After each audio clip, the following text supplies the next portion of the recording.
Assalamualaikum warahmatullahi wabarakatuh. Selamat pagi anak-anak. Bagaimana kabar kalian pada hari ini? Semoga kita semua senantiasa selalu diberikan kesehatan dan juga semangat dalam belajar. Nah, seperti biasa, kita akan belajar tematik ya. Di sini kita akan mempelajari terlebih dahulu apa itu gagasan pokok dan juga gagasan pendukung serta apa perbedaannya. Nah, kemudian kita akan juga mempelajari tentang keanekaragaman suku-suku di Indonesia dan bagaimana cara menghargai keragaman di Indonesia. Nah, di sini ada gagasan pokok. Gagasan pokok itu sama saja disebut juga dengan ide pokok, pokok pikiran atau gagasan utama, ya. Nah, gagasan pokok dapat dilihat pada kalimat utama. Kalimat utama letaknya itu ada di awal dan juga di akhir paragraf. Jika di akhir paragraf dibarengi dengan kata oleh sebab itu, jadi, dengan demikian, dan lain sebagainya. Ciri-ciri kalimat utama. Di sini Ibu sudah menuliskan ada 3 ciri-ciri dari kalimat utama. Yang pertama, bersifat umum dari kalimat yang lainnya. Terletak di awal atau di akhir paragraf. Kemudian dapat berdiri sendiri jika kalimat lainnya dihilangkan. Itu adalah ciri-ciri dari kalimat utama. Kemudian berikutnya ada gagasan pendukung. Gagasan pendukung disebut juga dengan gagasan penjelas, ya. Menjelaskan atau mendukung kalimat utama. Nah, di sini ada ciri-ciri dari kalimat penjelas. Apa saja, Bu? Di sini Ibu sudah menuliskan ada 4 ciri-cirinya. Yang pertama, bersifat lebih khusus, ya. Kalau tadi kalimat utama lebih umum, maka kalimat penjelas bersifat lebih khusus dari kalimat yang lainnya. Kemudian berupa contoh, data, atau pernyataan. Kemudian satu paragrafnya terdiri atas beberapa kalimat. Kemudian tidak dapat berdiri sendiri jika kalimat yang lainnya dihilangkan, ya. Nah, di sini Ibu sudah menuliskan contoh, ada sepenggalan teks, ya, biar kalian lebih paham lagi. Di sini Ibu bacakan dulu. Masyarakat Banjarmasin, Kalimantan Selatan merayakan kemerdekaan Republik Indonesia dengan mengadakan lomba dayung. Lomba selalu diadakan bertepatan dengan HUT Republik Indonesia yang diikuti oleh ratusan peserta dari berbagai daerah di Kalimantan Selatan. Lomba dayung biasa diadakan di Sungai Martapura. Peserta harus menempuh jarak 500 meter di mana satu perahunya berisi 10 orang. Nah, dari penggalan teks tersebut kita bisa menentukan mana gagasan pokok dan mana gagasan pendukungnya. Gagasan utama atau gagasan pokok itu selalu berada di awal ataupun di akhir, ya. Ini gagasan utama atau gagasan pokok. Nih, masyarakat Banjarmasin, Kalimantan Selatan merayakan kemerdekaan RI dengan mengadakan lomba dayung.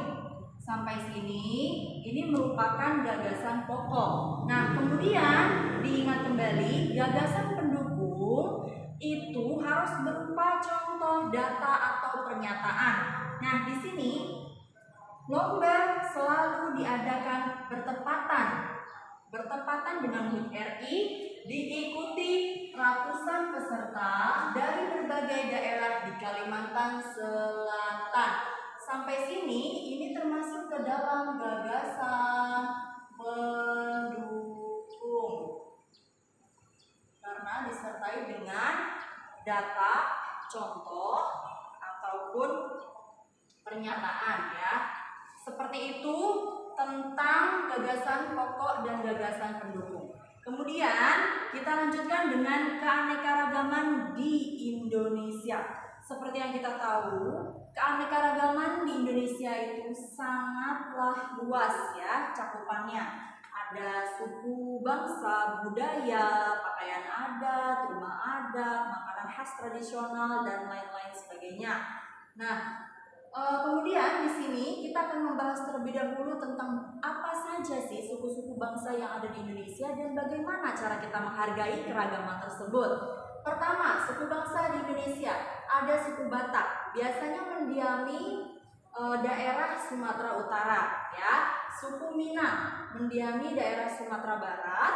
Suku Betawi mendiami wilayah DKI Jakarta dan sekitarnya. Suku Sunda di Jawa Barat. suku Jawa. Nah, ini gabungan dari suku Jawa, Osing, Tengger, suku lainnya di provinsi ada yang Jawa Tengah, Jawa Timur, dan juga daerah istimewa Yogyakarta.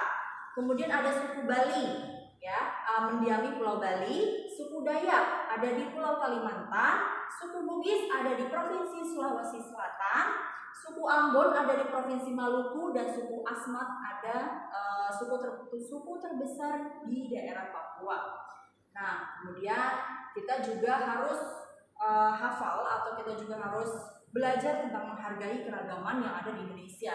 Contohnya bagaimana, Bu? Pertama, kita senang belajar budaya daerah lain, ya. Misalnya kita berasal dari Jawa Timur, tapi kita juga boleh mempelajari budaya dari daerah lain. Misalnya belajar dari daerah Sumatera Barat seperti itu. Misalnya kita mempelajari rumah gadang, mempelajari budaya-budayanya seperti apa, pakaian adatnya seperti apa, seperti itu ya. Kemudian gemar melihat pertunjukan atau pentas budaya daerah, ya. Kita bisa mengunjungi museum, kemudian kita bisa melihat pertunjukan, misalnya pertunjukan kebudayaan dari daerah DKI Jakarta. Misalnya ada tarian khas dari DKI Jakarta, kemudian kita melihat, kemudian kita mengamati seperti apa. Nah, itu ya. Kemudian yang ketiga, tidak menganggap rendah budaya lain atau tidak boleh meremehkan budaya dari daerah lain, ya, karena itu hal yang tidak baik. Nah, itu saja materi kita pada hari ini, tematiknya tentang gagasan pokok, gagasan pendukung keanekaragaman di Indonesia dan cara menghargai keberagaman. Itu saja. Terima kasih. Wassalamualaikum warahmatullahi wabarakatuh.